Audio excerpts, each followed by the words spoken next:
Good evening, everyone, and welcome to Beauty and Gratitude.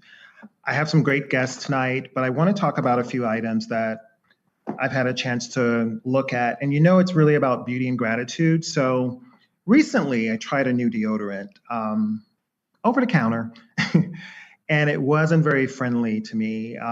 It has a lot of parabens in it and everything, and it was literally burning my underarm. So I went online for this company called Each and Every, and it's purely organic deodorant. And I really love it. They have cedar and vanilla and citrus and vetiver, which is delicious. So you may want to try it. I get nothing for talking about these products, by the way. It's something that I just truly believe in.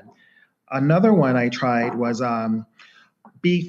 B3 is natural oil base for the skin. I personally use organic coconut oil on my face in the morning, at night, and I use a little bit of sunscreen as well during the day. But I find that these organic oils are really amazing for the skin, calming, because this one has rose balm in it.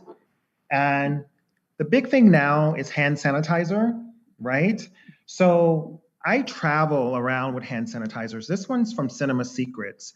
And I also buy a large container so I can just keep refilling. So I'm not using small bottles and throwing things away and polluting the environment. So when you buy a hand sanitizer, get a large vat of it and then get a small bottle and just keep refilling the bottle. So you're not just buying tons and tons of pollution, really. And then about two other things. Beekman 1802. Seasonally, our skin changes. So it could become dry, dehydrated, or you may need more protection at night. So I love 1802. It's actually made of goat's milk, and there's not a lot of preservatives in it. And I use it for daytime. I put the serum on with my organic coconut oil and sunscreen. I like a little glow to my skin. I don't like to feel super matte or super dry. One little tip I'll give you, if you have oily skin, you don't want to put a lot of products on it that actually dries it out. It makes your body say, oh my God, that portion of the body needs more oil. So you actually cause more of a problem than a solution. And then two more items here, Scandinavia. Scandinavia is a brand, good for a finishing, makeup finish, and also for a makeup sealant. So definitely try those. And as I said to you, October, I have a lot of giveaways. One company in particular is Anne Marie Skincare. It is a mineral-based foundation, lip and cheek stain. So I'll definitely, if you write in today, we have 2 giveaways per show, and I'll send it to you. It's a really amazing product. I actually did a campaign for them, and I reached out to them, and they gave me tons of boxes of this. So thanks, Scandinavia. Thank you to Anne Marie Skincare and many of the brands out there. One guest I would love to introduce is Nancy Addison. She's an amazing author, a wellness expert, vegetarian chef, and the list goes on and on. I'll let her tell you about the rest. But Nancy, welcome to Beauty and Gratitude. Thank you so much. I so enjoy being here. Yes. Nancy, I got your book, and this is the first edition. Can you show us the other edition, the newest one? And the newest one is this second edition. It's this one. I love it. A wealth of information. And I have a lot of pages turned down. I'm actually going to go through the book with a lot of questions. But I want to start out from reading in the book your early childhood, how much nature and your garden and your family was to you. Did that help guide you in wellness? It taught me so much, and I really love being out in nature, and I like being grounded. I love being out around fresh air and sunshine, which is one of the most healing things we have available to us. And so that did shape my life. And both my parents loved to garden, and we had a little farm outside of Dallas. And we would spend our weekends there. And so I learned how to grow healthy food and how to harvest it and then also prepare it, because my mom taught us how to cook. In fact, both my parents cooked and would spend long hours in the kitchen doing canning or different things from various fruits and things at the farm. So Yeah, I think it really did influence me, even though I grew up in the 60s when it was really mostly processed foods. Oh, yeah. And Mhm. and that was part of my problem growing up. I know you mentioned your grandparents as well having a huge influence in your life, especially around health and home remedies. Can you talk about that a little bit? Yes. My both my grandmothers were very, very close to us, and we spent a lot of time with them. And so they did teach me certain things like, uh, various oils or various concoctions that you could make that could help with, uh, you know, chicken pox or Yes. measles or poison ivy. And so, yes, I put some of those remedies in the back of my book, and I think many of them are still very effective. I think historically, mothers were the medicine people of their family because they were the Yes. ones there taking care of the children. And so, yeah, it was really a blessing that I had such a close family that we spent so much time together. It's interesting. My grandmother would make this. I remember it was either chicken pox or measles. I can't remember exactly, but she would make this pine thistle tea, and I would drink it. And I don't recall having many spots after I got better. So I think that really helped. I know that I was told not to drink large quantities of it, but just a little bit with honey really made a difference. So definitely there's the shamanistic quality of moms and grandparents. So definitely nature makes a difference. I know you were led to become a chef and you moved to London later on in life. Can you talk about that? Yes, I really love food and, and cooking. And so when I moved to London and was in a dance company there, I signed up with Cordon Bleu and took classes there and really had a wonderful experience. I also took Chinese gastronomy while I was in London, and I learned so much about Asian cooking and Asian food, and it was really a culinary experience for someone young and for someone who's a dancer who wants to stay healthy and stay thin. And even though in my younger days I had struggled with sugar addiction, diabetes, and molecular degeneration, and also scoliosis, I Wow. just I found that certain things that I did, like dance, would help build up my core and help me not have to be in a brace or have surgery for the scoliosis. And then, as I started doing this food, when I finally switched over to doing healthier foods and going more a holistic way, I was able to use a lot of the information I used in those culinary classes and Mhm. switch out different ingredients and find a good way to make really healthy food taste great. And Yes. that's important. Very important. I know for me, like you, I have a sugar addiction and try to stay away from it. And I'm pretty successful at it on occasion. I'm an emotional eater. So I find that once I start, I can't stop. So I try not to start with that addiction. Do you have any recommendations to curb that sugar craving that one gets? Yes, sugar is so addictive, and it is like a drug, and you have to have more each time because you build up a tolerance for it. And then if you have any artificial sweeteners, they make you crave more sugar, and they also have an unusual high sugar content taste. So Yeah. it makes you crave that much more, and those can be really harmful. What I found is I have really just cut down, cut down, cut down, cut down on sugar until now I almost never have any. And Wow. your taste buds adjust over time because your taste buds adjust to whatever you're eating at the time. And if you're That's true. eating a lot of processed or sugary foods, that's what you're used to. And so over about a period of 2 weeks, if you keep up eating healthy foods, you'll start getting better taste buds that are adjusted to that new healthy food. But one of the things I found is that I just do not buy these foods I know I shouldn't eat, and I don't have them around my house calling Right. out my name when I'm Right. having a tough day or something.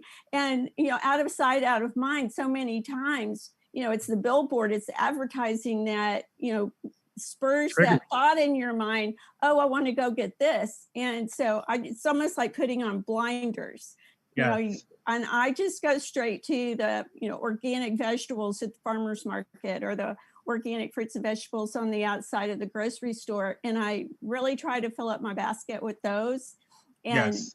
and really just not even go down the aisles that have foods on them that I know I really should avoid.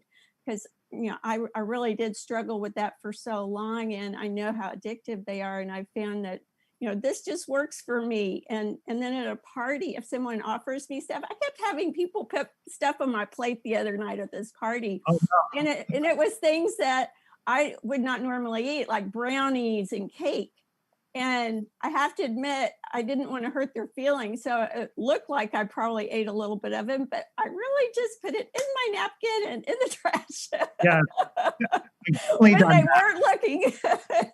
Definitely done that. And also, if I have a dinner party and people bring over desserts, if it's not eaten during the party and people leave, guess where it goes? I open my trash and I just dump it. I've dumped whole things of cookies in the garbage because I'm not going to go through the garbage to eat a cookie. So, it's interesting. One thing I wanted to talk about is detoxing. Like, how do you detox your body, not only with sugar, but with other things that could be, detrimental to your health? So important these days. And I just want to say really quickly, something I just remembered is 1 teaspoon of sugar will shut down your immune system for up to 5 hours. So Wow. if you want to be healthy and have a strong immune system, cutting down on that sugar is important. Also, the more sugar you eat, the more mosquitoes you'll attract because Really? they like sense it in your skin. And Wow. so people who eat a lot of sugar tend to get bug bites a whole lot. That's true. And so Interesting. detoxing is so important today because we are just bombarded with so many toxic chemicals in our world. It's really quite remarkable how many there are, like the glyphosate the herbicide they put on the crops. It's now in our rainwater. And then we also have the air pollution. But sweating is actually one of the best ways to detoxify. So getting out and working out in the sunshine without sunscreen and sweating is really a great thing to do. And then also, if you get raw, unfiltered, unpasteurized apple cider vinegar, which is a fermented food, so it's a probiotic, it has a really interesting detoxification effect on your liver. And Right. on also helping you get rid of the glyphosate that you might be exposed to through foods or different things.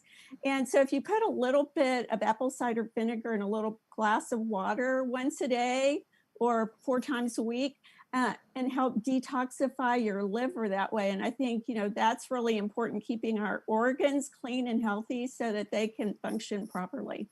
Yeah. That's interesting. You would talk about probiotic. That was my next question, like what really helps. And I know you talk about vitamins D, vitamins B. Tell us why they're so important. I don't think people really get it, why vitamins are so important if we're not getting them in our diet. So one of the problems is the glyphosate that they put on the crops. It's a mineral chelator. So it takes all the minerals out of the soil, and it also destroys fragile nutrients on the soil. So I recommend people eating organically as much as possible, and you will get less of those toxic chemicals. Yeah. But that means that the food that you're eating that's not organic is not going to have minerals in it. It's not going to have a lot of the nutrition in it. So a lot of people are eating what I call empty food. And so that's unfortunate. And so taking some supplements that can help restore those vitamins to your body is critically important. And so vitamin C, like a fresh piece of fruit every day, that is absolutely vital for your health and well-being. And I think it is one of the most important ones to make sure you get every day because it can really boost your immune system and help prevent you from becoming ill. And then the vitamin D, I think, is critical. And that means getting sunshine on your skin without sunscreen every day if you possibly can. And we need to have that vitamin D. It's a prohormone, so it's in every cell in our body, and it's vitally important for your body to work. And so the cholesterol in our body is a critical component that partners up with vitamin D and sulfur compounds and then heals your heart and your body. The problem is a lot of people are on cholesterol lowering drugs. Right. And that's unfortunate because the cholesterol is vitally important for your health. And what happens is people swim in chlorinated pools or have chlorinated showers, and it's the chlorine that makes the cholesterol cause plaque. So you want to keep this toxic chemical out of your drinking water, out of your shower, because the cholesterol, it works with vitamin D and the sulfur compounds that your body makes from the sunshine on your skin without sunscreen. Those three partner up. If you don't have enough vitamin D or sulfur compounds, then the cholesterol will go and wait in the arteries around the heart, waiting for its partners. It's like a symphony. And Dr. Stephanie Seneff has done extensive research on this in heart disease, and she thinks this is a vital component of overall health because the sulfur compounds carry oxygen into your cells, and the vitamin D is part of this combination. And if you get critically low in that, that can be very detrimental to your health. And older people of darker pigmented skin actually need more. And you cannot make this vitamin D if you have on sunscreen. Interesting. You know what? I used to live on the East Coast, and one big thing on the East Coast is vitamin D deficiency. And it affects not only your physical body, but also your mental health. You know, a lot of depression, especially in the fall and the winter. And I remember going to the doctor. I love the sun, but I remember going to the doctor and he was like, you're not producing vitamin D. Like, you're not getting vitamin D. And I had to take a synthetic vitamin D. And I was like, oh, this is not going to work. So I decided, I'm just going to sit in the sun. When there's lunch, from work, I would go outside and literally sit in the sun for 30 minutes. And it does make a difference. It really does. Nancy, I want to let our listeners and viewers know where we can get your book, how we can reach you. Please let us know. Oh, you're so kind. Well, my website is organichealthylife.com. Okay. And so you can find me there, and you can find my books at Barnes & Noble or on Amazon, and they're in audio as well. Oh, that's amazing. So I now have 6 books, and 5 of them are in audio, and a few of them are in large print. That's amazing. Nancy, hang on, and I would love to talk to you towards the end of the show. Thank you so much for this wealth of information. Thank you. Oh, my pleasure. And we'll be right back, guys, with Paul LeBars. We're going to talk about mental health. Talk to you soon. Bye. My name is Brian Wesley Johnson, and I want to welcome you to another edition of Soulivity Live. Hey, how you doing, sir? My sister, how are you? Hey. This one, right? we might need some more wine for this. So let's get this party started, y'all. Hey, my sister, mademoiselle. That is the most amazing introduction I've ever heard. Oh, being here. Oh, what an amazing day. The goal made it even more amazing. Myself and Addison, Brian Wesley Johnson. Thank you for joining us on Saturday morning. Full of passion, purpose, and high quality living. See you next time. Bye. Watch Soulivity Live with Brian Wesley Johnson every Saturday at 10 a.m. right here on Soulivity TV. Hi, guys. Welcome back. I'd love to introduce mental health specialist Paul LeBars. Thank you very much. Come on, Paul. Let's talk. Hi, D'angelo. So How are you doing? Thank you. Thank you. I've known you for quite a long time, and knowing you has been really interesting. I love that now you're into mental health and mental care, because I think that's a natural progression for you. Let's talk about that. What drew you towards mental health? Yeah, it's been an interesting path. I remember back in even high school being interested in psychotherapy and just that whole realm of life, but I just felt like something was missing from it, so I didn't stick with it. And I ended up working retail for a really long time and loved it. And then there was a point where there was an opening for me to make a shift. And I decided, well, there's a series of events that happened that kind of led me to the psychotherapy path. And one of them was being told about transpersonal psychotherapy. So I looked it up, and it resonated with me because it brought in the spiritual component, brought in that dimension of our experience. So from there, it just all happened really fast. Went to grad school, and yeah, it was really great. How it's amazing how, because this interests me as far as spirituality and psychotherapy and how you can marry the two. And for many people, not for all, but for many, it's very important. So how do you use this tool with your clients? Yeah, and some people, they're not necessarily open to that dimension of it, but I hold the work in that way. That's important to me. I hold it, there's a few models that I kind of draw from. I draw from somatic psychotherapy, which is very body-based, but my main one is called internal family systems therapy, parts work. And it holds that there's just an essence of ourselves that is actually the healer. So like, I'm not the healer. I see my job as a manager of consciousness, and I facilitate bringing out that aspect of people. And they may not call that necessarily a spiritual thing for them, but they do recognize that there is a self within them. So we hold that all parts of ourselves are welcome. We all have different parts that we develop through life, experiences and our family experiences, and they're all there. And they're all welcome, and they all have important parts to play. Right. In our experience. It's very similar to Reiki, in the sense that you're the healer, it's not the Reiki master, which I am actually, but it's actually the person that's healing themselves. Can you talk a little bit about that?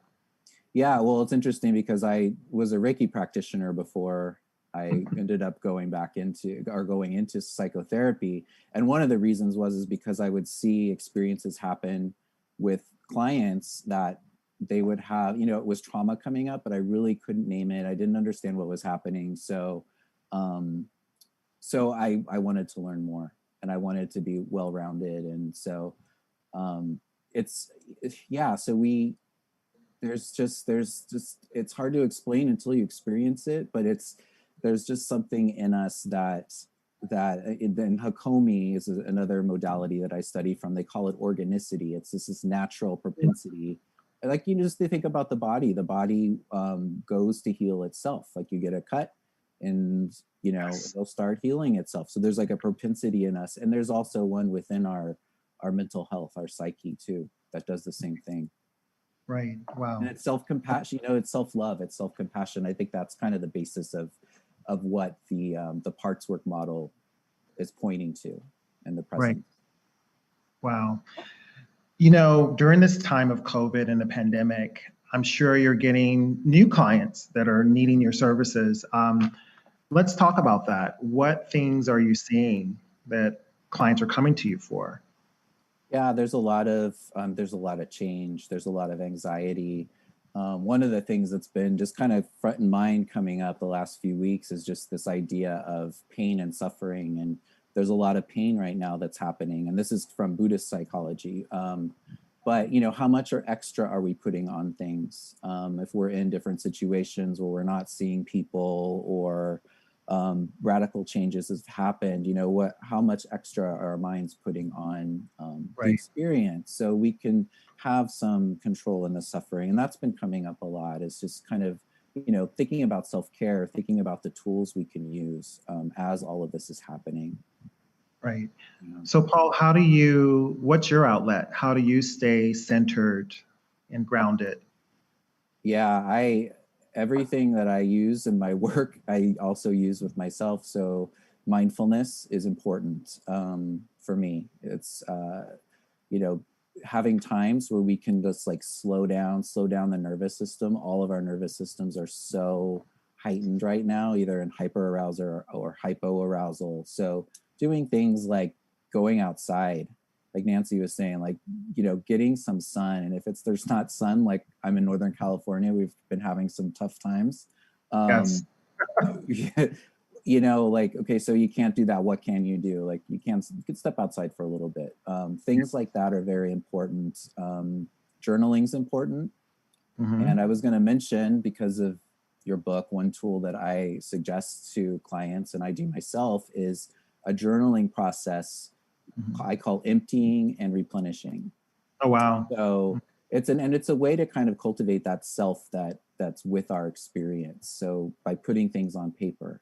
So one half of the page, you write just what's happening right now, just being very honest, very blunt, very real with what's happening. So you do that for a page, more if you want. Page is great. Second page is you can use a wonderful book like this, or you can any meditative book or anything of a prompt. And I suggest writing down everything you appreciate. Just start going, and at first it may be tough. We may not be there, but just the flow starts to happen. So this in the way then starts to replenish us, replenishes our spirit. Yeah. Paul, we're going to take a break and we'll be right back, but stay. I have some more questions for you. So just stay right there. Thank you. Thank you.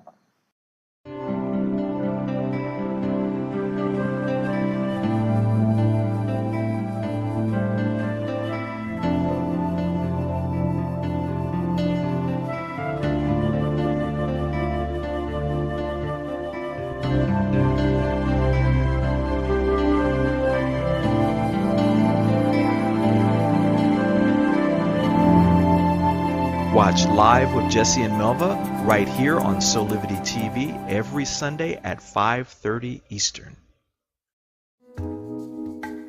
Some people have a posture in which the shoulders round. Some people have a belly that came from long hours working in a computer, driving, grabbing your baby.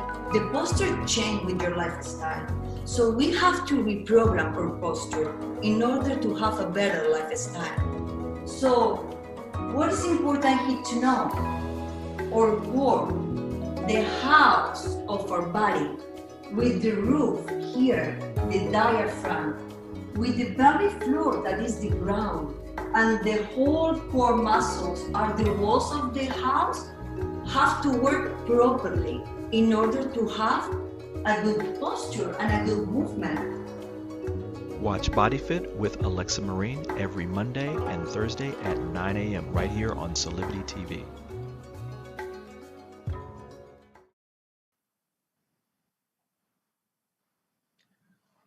Paul, I have a few more questions for you, and one in particular.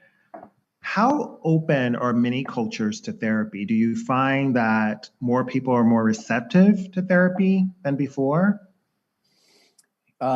Yeah, there's obviously a great need, representation for, culturally, there's a great need for more therapists that represent more people, for sure. And more people are coming to therapy in general. I think the stigma is changing.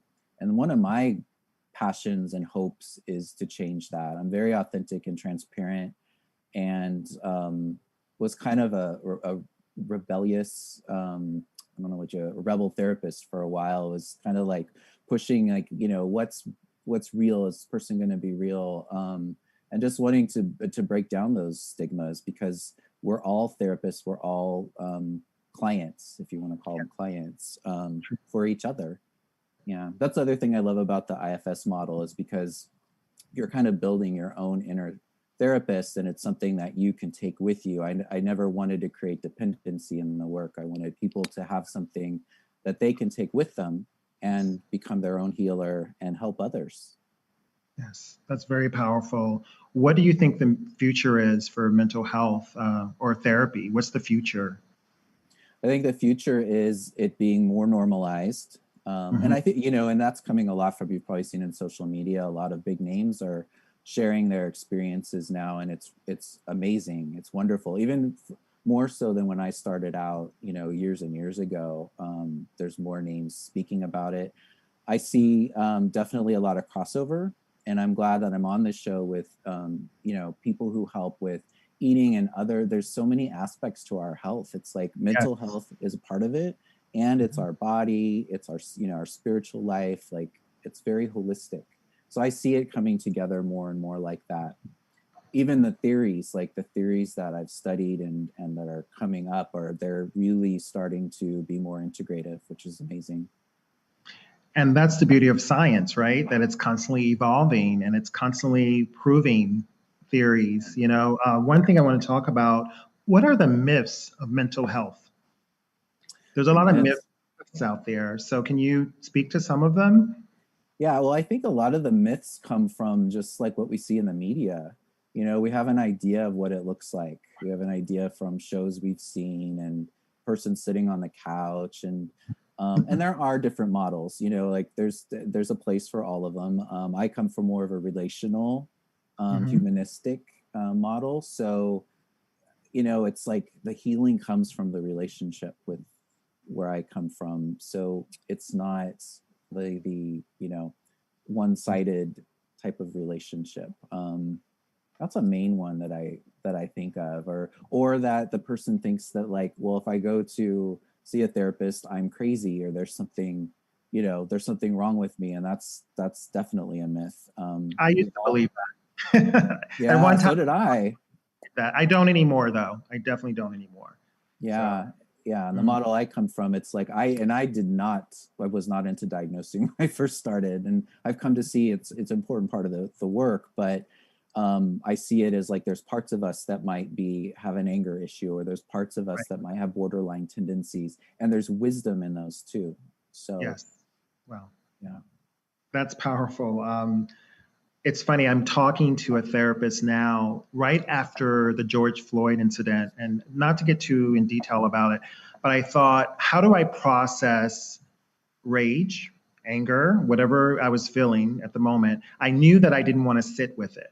One thing is important for me as a person, as a human being, I do not like to sit in anger.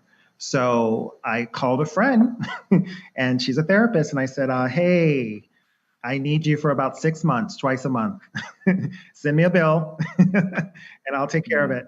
And that's what we did. So twice a month, I talked to her, and I can honestly say to you and to anyone who's listening out there, it has been tremendous, because things that I really wasn't focusing on, she was able to go, no, let's go back here. Because I have a tendency to kind of hop over something I don't want to talk about. And she's like, no, we're going to go right here. And even though I'm resistant, I do appreciate the work we've done since, you know, June. Yeah, and there's going to be some resistant parts that come up. It's not comfortable. We don't want to go there. We don't want to feel those things.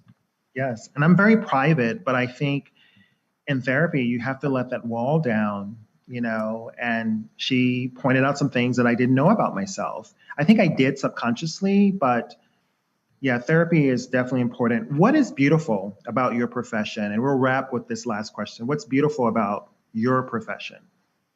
Well, what's beautiful about it to me is the moments of seeing relief in somebody, seeing that kind of click happen where it's like you said, like something about themselves they'll learn that was there, but they couldn't put their finger on, or just that inner healing happened with them. And they take that and it affects relationships in their lives with other people. And so it's like a chain effect. And that's something that keeps me going. I love that. Yes. When that click happens, it's so important, especially even as a makeup artist, when I see that the person can see their beauty, I'm like, my work is done. I'm done. Yeah. Paul, thank you. And please stick, how can we reach you? Tell us how we can reach you. My website is Paul LeBars, my name, psychotherapy.com. You can also find me at my agency's Grateful Heart Holistic Therapy.org. That's amazing. Thank you. And please stay here. We'll come back at the end and do a round robin with all of you guys. Our next guest, guys, is NFLer, and this man is amazing, David Carter. So stay tuned. Welcome to your new you with Aspire by Solivity. Virtual inspiration for your mind, body, and soul. To help of at-home experts and celebrity guests, Aspire by Solivity provides tools to tap into the passion and purpose that lives within you. Find classes to educate and motivate you, from nutrition to your body and a whole lot more. Oh, take the leap. Start your new journey with Aspire by Solivity today. Sign up now.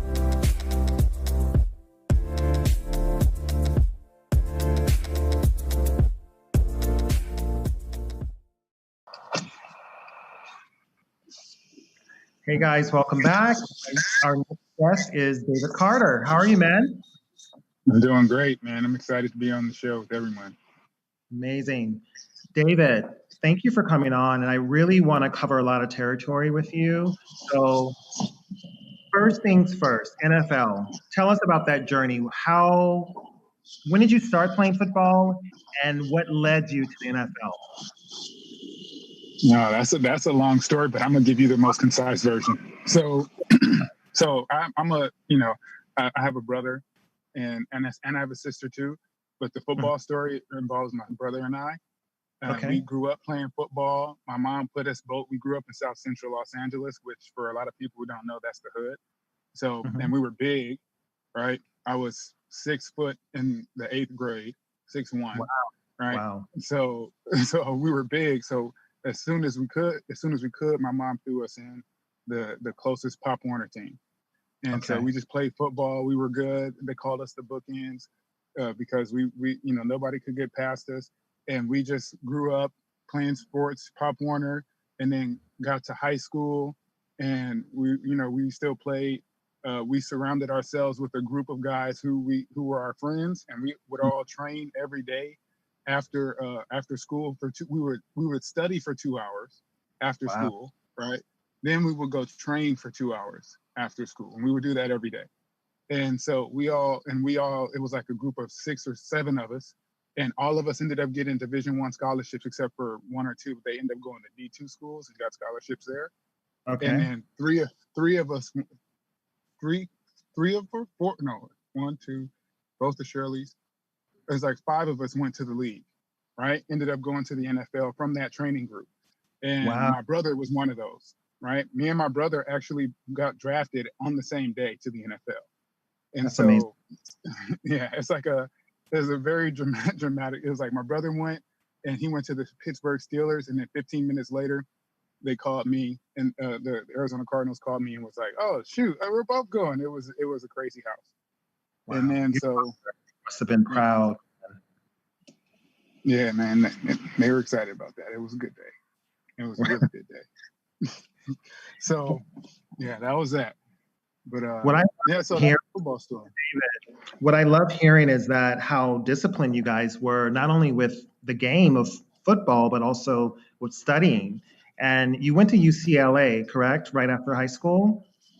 Yeah, I went to UCLA, played football there, and played there, redshirt there. I was a nose tackle, defensive lineman. I played, but I didn't really play a lot until like my junior and senior year, right? Wow. And then then I went, and I wasn't supposed to get drafted. And then I had an amazing, I ended up going to the East-West Shrine Game, getting entered into a Shrine Game. The Shrine Game is, I had the year got better as I kept going towards the end of my senior career. And then I had a good Shrine Game, where the Shrine Game is the game after the season is over, where all the seniors go and all that stuff. So to go and to get looked at, it's an extra chance to get looked. And I ended up getting, and my brother was at the same Shrine Game as me too, right? And so, because he ended up coming out same year as me out of college. He went to Fresno State. And I ended up getting best player on the West team, and just balled out. And me and my brother balled out and had a whole thing, and they interviewed us, and then I ended up getting picked up because of that. So, and just ended up actually starting my rookie year in the NFL, playing nose tackle, and I was undersized. So I was undersized. I was 298 pounds, and the most average nose tackle is 330 pounds. and I ended up starting my rookie year. So it was wild. But to tell you my story, and then we're talking about football, and then how because I'm just going to transition. I was a big guy still, right? I was a nose tackle. I ended up getting to 320 pounds, but not as a regular meat eater, right? I was 300 pounds, 310 pounds in that weight, average weight. And, you know, as a big man, you know, if you're over, you know, if you're 300 pounds, you're overweight. It doesn't matter if you're playing in the NFL. You're a top athlete in the world. You're still overweight, bro. And most of these athletes who were offensive and defensive linemen have health issues that you should not be having at the tender age of 21, 22, right? So I was a nose tackle in the league, in the NFL, and in college, right?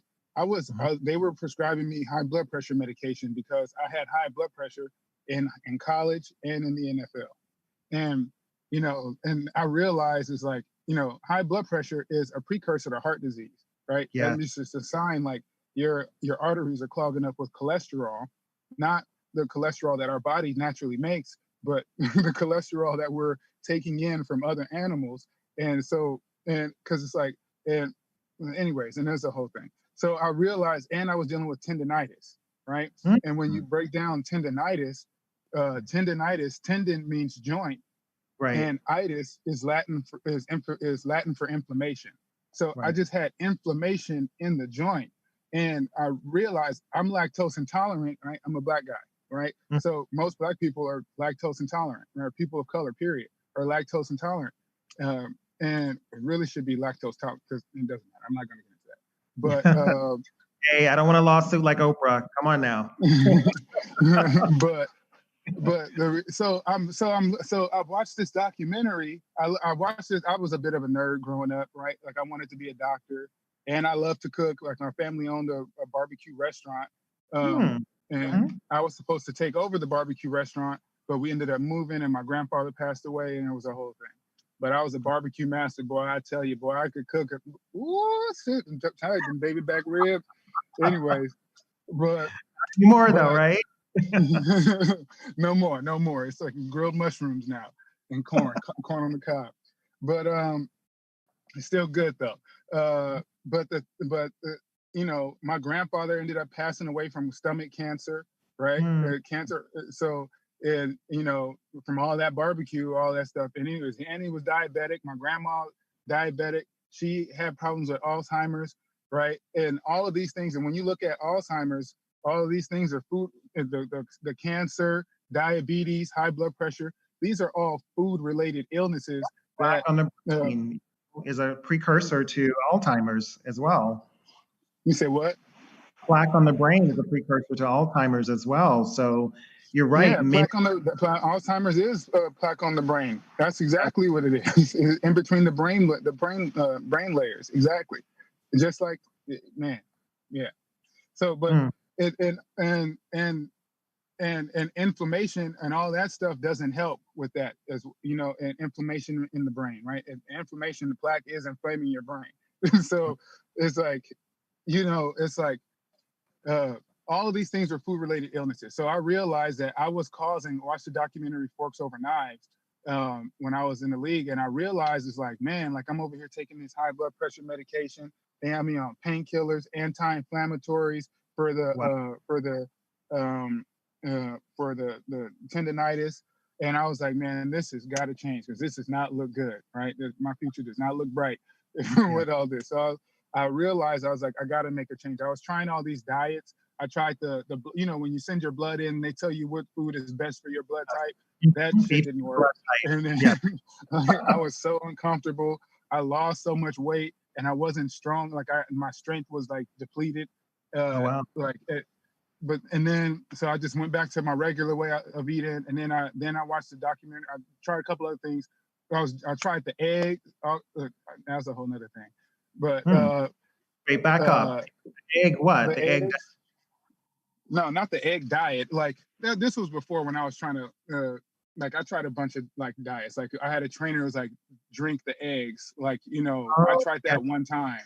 And I threw up, and then I never did that again. That was the last time. That was absolutely gross. I couldn't stomach it. That was before I was vegan. And you'd be amazed what other athletes will do, what athletes are doing to try to get to the top, right? Like there's a lot of athletes who are drinking that, and the pro level were drinking eggs, and just that because of marketing, right? Milk does a body good. That's marketing, right? Right. and that's actually the milk industry is being was sued for that. They're like milk it has calcium, or milk does a body good. That's a false claim, because milk is one of the most toxic things that you can put into your body, because as soon as you drink milk, it sends your body into an instant state of inflammation. And when you eat animal products, period, because it's one of the most toxic things that we can put into our body. And our body, it just goes into an attack, and it inflames. That's your immune response. So, and so I was realizing, and back to the milk, and I'm gonna wrap this up so you can answer whatever questions. But I was watching the movie Forks Over Knives. I was dealing with the tendinitis, the pain, all that stuff, high blood pressure, and I was I was at that time, before I watched the documentary Forks Over Knives, I was, trying to put on weight. I was trying to get big to 300, I was trying to, because, I had to be 300 plus pounds. You have to pass this thing called the eye test. If you're not looking 300 pounds, or you're not 300 pounds or over, then, they'll fine you. As a defensive lineman, they'll fine you $500 a pound. And so before the game. Yeah. And if you're overweight, they'll fine you for that too. Right. So they'll give you a weight slot, and you have to make it that weight slot, like a fighter, right? And so, but anyways, so I watched the documentary Forks Over Knives. I realized that I was causing my own illnesses by the way that I was eating. I was fueling these old man illnesses, having to take this high blood pressure, the tendinitis, dealing with the tendinitis and all that stuff. And I realized, like I was saying, Paul, like it was a choice, right? Like I had to make that choice to like realize the damage that I was doing, and realizing that I was fueling the things that I didn't want to be present in my life. And so I had to make that change consciously, and I switched to plant-based overnight. Like I figured out, I was like, all right, I already knew how to cook. And my ex, she was vegan, and I knew a little bit from her, right? So I was like, all right, cool. So I converted my current menu, which was like nachos to keto, like the foods that I love, my favorite foods, not what I would eat every day, but I converted my favorite foods into plant-based. So I would make vegan nachos. I figured out how to make cashew cheese and put that on there. I made vegan hamburgers and pizzas and spaghettis. Instead of meat sauce, I would use lentils. And it was, it was good. And then, I would use conversion foods like, Beyond Meat and stuff like that from time to time, but I kept it mainly whole foods, plant-based, right? And because I wanted to put some good stuff into my body, and within a few weeks, the tendinitis was gone, my blood pressure levels were back, I had lost some weight, but I was stronger, right? So I wasn't really tripping, because I was like, well, shit, I'm a little lighter, but I feel great right now. I might have to, like, so, and then, over time after that, I went into eating. I went. I stayed plant-based. I ended up losing a lot of weight in no time. I lost 40 pounds in like 2 months, and I was just like, shit. Like, remember I told you about the eye test? I was like, I got to get my weight back up. So I reached out to some dietitians and reached out and got some information from them, and figured out how do I balance my diet and get get my weight back up, and get it back up healthy and as lean as possible, right? Okay. So I was eating 8,000 to 10,000 calories a day of all plant-based foods, eating every 2 hours, and got my weight back up to 295 pounds in no time. And then I got to my heaviest, which was 320 pounds on all plant-based foods, and just started speaking about that, because a lot of people, a lot of the defensive linemen and offensive linemen, the average, according to a National Institute of Science and Health Studies, there in the NFL, all kind of stuff like that, the average age of death for athletes is low. It's in like in the 50s, right? 57, 60. That shocked me. That really shocked me. I want to cover a few more questions. One is about food deserts or food disparities. I know that that was something that really, something you focused on. Let's talk about that, food deserts. Yeah. So food deserts. Yeah, let's do that. So I do speaking. I speak all over the country about, food deserts. All like I said, I grew up in South Central Los Angeles, and my whole journey. And I'm glad I was able to tell you that whole football journey, because that is what led me to speaking about food deserts. Right? Is because I grew up in South Central, and you eat what is in your vicinity. You eat what you can get your hands on at the time. If you're a Right. single mom, I had both parents in the house, right?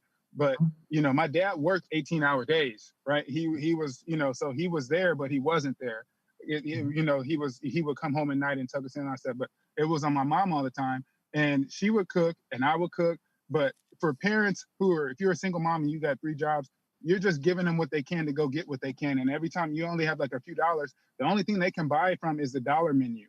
And then grocery stores, they don't have you don't have grocery stores in your vicinity. That's what a food desert is, where Yes. if you don't have a grocery store within a 4-mile radius, a 3 or 4 mile radius, then you can't, that is considered a food desert. And Okay. So I grew up in South Central Los Angeles, and we didn't have access to that. And most athletes don't have access to that, and they grow up eating shitty. And then when they get to the league, they're still eating shitty. And that's why the athletes are dying like that, because they don't know how to eat. You'll be surprised how shitty athletes eat. But anyways, back to food deserts. Not really. Oh my God. And even the teams, bro, the teams are giving athletes Church's chicken the day before the game, giving them on the plane Church's chicken. And then they're supposed to play on that the next day. You see what I'm saying, bro? It's everything's turned upside down its head. Back to food deserts. Wow. So, yeah, you look like you were getting ready to ask her a question. Yeah, it's similar to, I hate to make this analogy, but it's almost like when you raise horses or you raise cattle, you fatten them up. You get them to a certain point where they can perform, Mm-hmm. I think they're doing that to young men, that's kind of interesting. Wow. Like, yeah, it is pretty. It's pretty bad, bro. But in the NFL, are you referring to the NFL, or are you referring to just in athletes in general? I know a lot of soccer players and basketball players, and I know their diets, so it's not always that. Yeah. Well, and then you have to take into consideration the NFL is a business, right? Yeah. They have a thing where it's like, okay, you have the average time for athletes to stay in the NFL is 2.5 years. That's the average length that a football player stays in the league, right? Mm. But in order for you to get your pension, you have to stay in the league for 3.5 years. They put that thing right. So if you play, and you have to play on an actual team, like you have to play on the 53 squad. You can't be on the practice squad. Like you have to have played a significant amount of games to earn your pension, which is your health care that you get, like your health care that you get for only 5 years after you retire. They're like, a business. Their thing is it's like high churn rate, keep the money low so they don't have to take care of everything on the back end as far as insurance and everything like that, bro. It's a business. I want to ask you a question. Like, I know you're working on a new project incorporating wellness, eating healthy and mental health. Can you tell us a little bit about that? Yeah. So today, where I'm working on now, I have another business partner of mine. His name is Reggie Walker. Yes. Like I was he is a former NFL player, and he has an outstanding story, amazing story. This man has been through so much. He's been my best friend. Yes. Oh yeah, I'll bring him on for you, bro. He's great, man. His story's outstanding. But I'll tell you a little bit of his story. So Reggie is a big black guy, NFL linebacker. He's retired now. He played for 8 years. He's a team captain of the special teams, and he had a reputation for being like that headbanger, crazy guy who's just gonna blow you up, right? And his story before all of that is outstanding. That he was able to make it to that point and still, reach that level, reach that height, and leave on his terms. Right. So the life before Reggie became an NFL player, Reggie was mentally abused, physically abused, and sexually abused. Wow. Sexually abused for like 7 years of his childhood, right? By a family friend. And you know, like and still figured out, excuse me, still figured out how to put all of that together and you know, learn from mistakes, learn from what has been done, and not, you know, centralize on himself and deal with the depression. He was able to fight through all that depression and put a program and make it to where he is today. And so he took that life experience and all those lessons and the therapy that he went through. You know, he went through a lot of therapy to make it through all of that naturally, because you have to do therapy to get through that kind of stuff. And now he's getting his master's in mental health and you know, psychotherapy, everything like that, and trauma. And so he's doing all that. And now we put together a program showing people it's called the Personal Mastery Program. Taking, you know, and that's what, so it's the Personal Mastery Program. What is your pearl, right? Like everything, the world is falling down around you. You don't have to, you know, like, what is your focus? What is your passion, right? When something happens to you, what is your passion that you want to build and focus your life around? Like for us, football was that passion, right? And then we have to transition, right? But that's another thing, is like transitioning. So, but what is your passion? What are your tools? What are your strengths and weaknesses? Much like what Paul was talking about. What are your strengths? Then how we're going to build on those strengths? What are those weaknesses? How are you going to shore up those weaknesses? And then creating fluid strategy, because, you know, a 3 to 5 year plan just doesn't work anymore. We know that, right? So what is your strategy when you do hit a wall? How are you going to pivot, right? How do you develop resources? And then, like you were saying, Paul, that's what I was saying. We have to, like, I love what you were talking about, because you have to be your own therapist sometimes. You have to be your own therapist. So how do you develop those tools? How do you develop the awareness to look at yourself objectively, lay it out on the table, right? What did you call it, Paul? I don't remember. I forget what you called it. Like, I don't know. But lay that on the table, understanding your tools, understanding your weaknesses, understanding who you are and what your vision is, and having a fluid plan of strategy, a fluid strategy to help you get there. And being able, and so that's what we're doing. And because taking all of our experiences, a lot of Reggie's experiences from other athletes, business people, psychologists. So it's essentially like it's based on that, and we're doing that, and we're I can't talk about our partnerships. I told you guys about it earlier, but we can't say much about that over the air for real. Okay. But it's a large audience. And we're, you know, yeah, man. I mean, it's exciting. So, David, but that's what the problem is. Yeah. Thank you. I want to let people know how they can reach you. Can you give us your IG, your website? Yeah, so I'll give you my IG, our website. We're about to launch soon, so I can't give it. We're not ready yet. But you can find me on I am David H. Carter on Instagram. Perfect. And Facebook. And what's Facebook? Under your name, David H. Carter? Okay. I am David H. Carter, yes. Cool.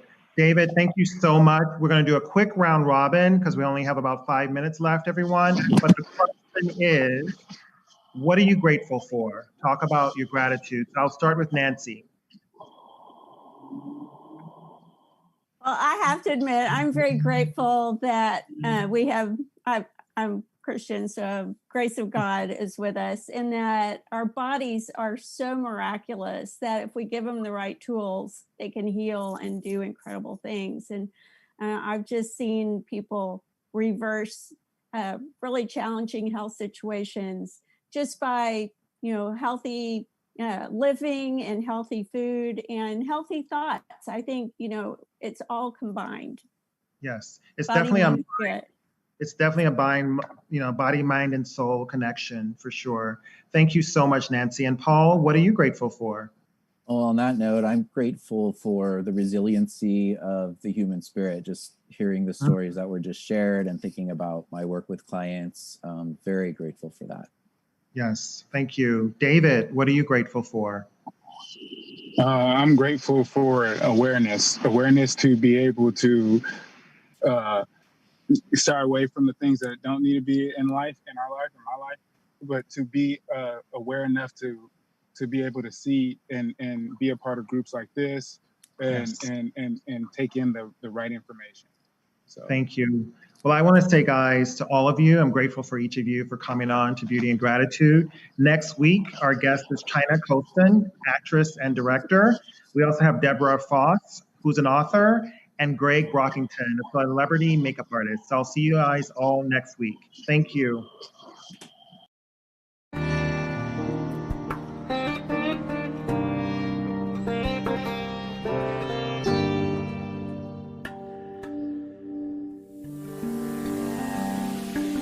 We thank you for watching Beauty and Gratitude with your host, D'angelo Thompson on Solivity TV, Fridays at 8 p.m.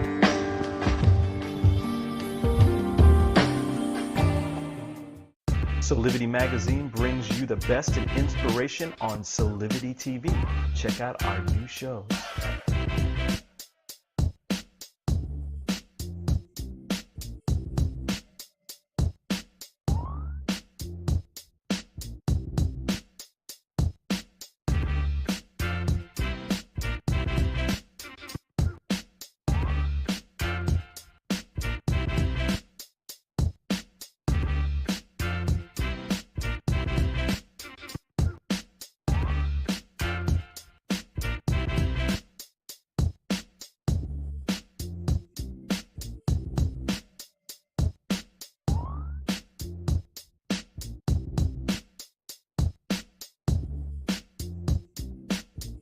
Mark your calendars for Solivity Magazine shows by going to solivity.com now.